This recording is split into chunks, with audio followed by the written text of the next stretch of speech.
तो सारे देवी देवता लाइन लगा करके खड़े हैं और भगवान नारायण पीछे से मुस्कुरा रहे हैं। शंकर जी समझ गए कि कोई ना कोई तो स्वार्थ जरूर रहा होगा, क्योंकि बिना स्वार्थ के एक साथ में एकत्रित होकर के ये नहीं आते।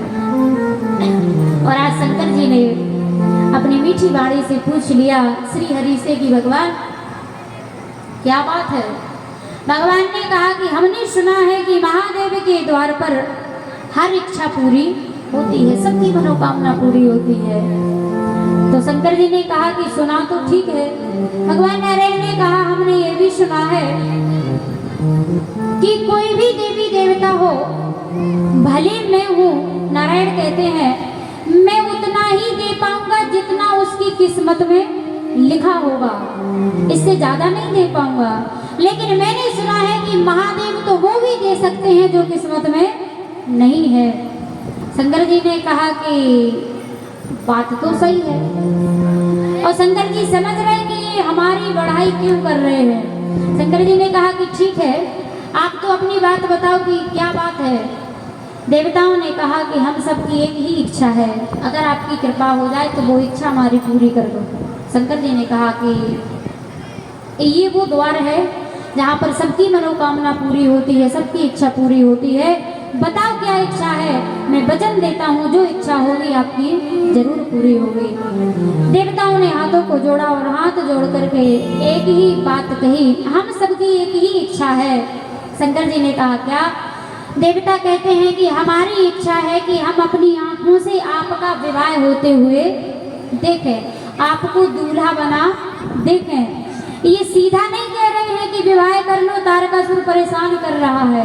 सो चतुराई के साथ घुमा करके बात घुमाते हुए कह रहे हैं हमारी इच्छा है कि आपको दूल्हा बना हम देखें, ये हमारी इच्छा है, ये इच्छा हमारी पूरी कर दो। भगवान शंकर ने कहा कि ये इच्छा जब से क्यों नहीं हुई। नारायण ने कहा क्योंकि शंकर और नारायण मित्र भी है। तो नारायण ने मुस्कुरा करके कहा कि हमें अच्छा नहीं लगता है, हम सब अपनी अपनी पत्नियों को साथ में लेकर के घूमते हैं, आपके पास पत्नी नहीं है तो हमें अच्छा नहीं लगता, इसलिए क्यों ना अब हमारे मन में विचार आया कि शंकर का भी विवाह करा दिया जाए। चलो विवाह के लिए हाँ कर दो। शंकर ने कहा अच्छा एक बात बताओ, पत्नी तो मेरे पास कब से नहीं है, ये बात कब से आपको सोच लेनी चाहिए थी, लेकिन इसी समय आपको बुरा क्यों लगा, इसी समय मेरे ऊपर तरस क्यों आ रहा है, इसका भी तो कोई कारण होगा। और नारायण ने कहा आप तो सब जानते हैं, आप तो हाँ कर दीजिए। शंकर जी ने कहा कि ठीक है, मैं तो तैयार हूँ विवाह करने के लिए, क्योंकि आपकी इच्छा को पूरी करना है। लेकिन देवताओं ने कहा लेकिन क्या। शंकर जी ने कहा कि मान लो मैं तैयार हूँ, लेकिन विवाह मेरे तैयार होने से भर थोड़ी हो जाएगा, सामने वाली पार्टी भी तो तैयार होनी चाहिए, तब ना जाकर के विवाह होगा। तो देवता बेचारे चुप हो गए कि ये बात तो सही है। शंकर जी ने कहा कि देखो अपने पास घर तो है नहीं, रिश्तेदार है नहीं, माता पिता है नहीं, अकेले हैं, और हम अकेले हैं तो हम तो खुली हवा में बैठ करके भगवान का भजन करते रहते हैं। अगर कोई पिता अपनी बेटी का विवाह करेगा तो हमसे क्यों करेगा, क्या देख करके करेगा। तो देवताओं ने विचार किया कि बात तो सही है, कौन तैयार होगा। जब तक नारद जी बोल पड़े और नारद जी ने कहा कि इसकी जिम्मेदारी हमारी है, आप तैयार हो जाइए, सामने वाली पार्टी को हम तैयार करेंगे। देवताओं ने कहा हम कैसे मान लें कि तुम सामने वाली पार्टी को तैयार कर लोगे। नारद जी ने कहा हमारा नाम ही नारद है, और नारद उसे कहा जाता है जिसकी बात कभी रद्द ना हुई हो, उसी को नारद कहा जाता है। नारद ने कहा हम तो वो पात्र हैं जहाँ युद्ध हो ना रहा हो वहाँ युद्ध करा देते हैं, जहाँ युद्ध हो रहा हो वहाँ बंद करवा देते हैं। अरे आप एक बार कहो तो सही, सामने वाली पार्टी अभी की अभी तैयार होती है। शंकर जी ने कहा जाओ, अगर ये आपके ऊपर है तो जाओ, हमारी तरफ से हम तैयार हैं। नारद जी लौट करके आए, सारे देवी देवता अपने अपने स्थान को पहुंचे। इधर नारद जी ने विचार किया कि मैंने वचन तो दे दिया है देवताओं को, देवियों को कि हाँ हम तैयार कर लेंगे, लेकिन अब जाकर के देखें भी तो। और आज नारद जी राजा हिमांचल के द्वार पर आए तो राजा हिमांचल ने देखा नारद को चरणों में गिरे, चरणों को धोया। क्यों? क्योंकि संत अगर द्वार पर आ जाए, बुलाने पर आए तब भी ठीक है, बिना बुलाए आ जाए तब तो और भी बढ़िया बात है। राजा हिमांचल ने कहा कि आज भाग नहीं, मेरी तो सौभाग्य है जो संत मेरे द्वार पर आए हैं। और आज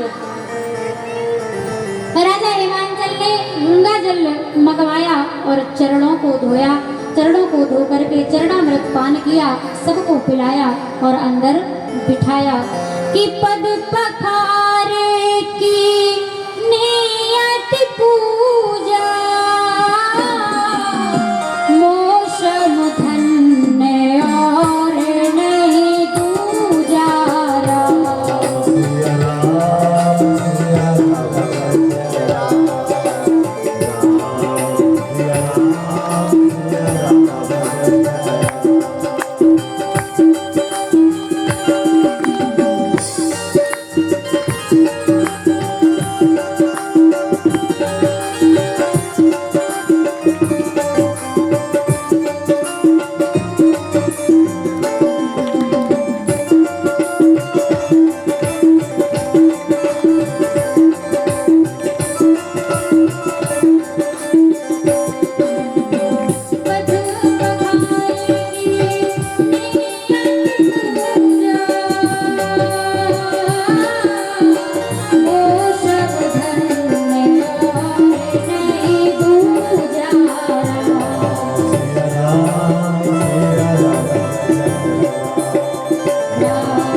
भगवान की पद पखार की नियति पूजा। और राजा हिमांचल कहते हैं कि मौसम धन और नहीं दूजा, क्योंकि मेरे द्वार पर संत का आगमन हुआ है। और आज राजा हिमांचल ने सुंदर सा आसन बिछाया और नारद जी को उठाया। नारद जी जैसे ही विराजमान हुए, जलपान कराया और आज हाथ जोड़ करके कहा कि आने का कारण ऐसे ही दर्शन देने के लिए आए हो या कोई बात है? नारद जी ने कहा कि वो अपना तो काम है हर जगह घूमना, हमारा मन हुआ इसलिए आपके यहाँ भी चले आए। राजा हिमांचल ने कहा कि बड़ा अच्छा किया, बड़ी कृपा की जो आप पधारे और आज मैना को बुलाया, मैना से कहा प्रणाम करो। नारद जी का आगमन हुआ है। मैना ने आकर के प्रणाम किया और पार्वती जी के ऊपर नजर गई मैना की, तो मैना को ऐसा लगा एक बार, क्योंकि घर में अगर बेटी है और विवाह की योग हो रही है तो पिता को तो बाद में चिंता होती है, माँ को चिंता पहले हो जाती है कि मेरी बेटी विवाह की योग हो गई है। एक माँ ही पिता को बताती है कि क्यों ना अपनी बेटी का विवाह कर दिया जाए, विवाह की योग हो रही है। मैना को चिंता हुई कि हमारी पार्वती अब धीरे धीरे बढ़ रही है, तो हर माँ को चिंता होती है कि हमारी बेटी के भाग में न जाने क्या लिखा है, कैसा घर मिलेगा, कैसा वर मिलेगा।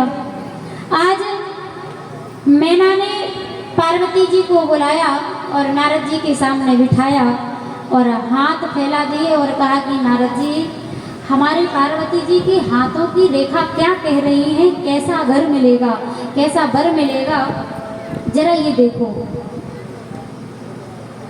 तो नारद जी तो आए ही इसीलिए हैं, उन्हें तो बहाना मिलना चाहिए कोई ना कोई। नारद जी ने कहा ठीक है। नारद जी ने पार्वती जी के हाथों को पकड़ा, ऐसे ही आंख बंद करके थोड़ी देर तो बैठी रहे। उसके बाद में मैना से कहा कि आपकी बेटी का भाग बहुत बढ़िया है।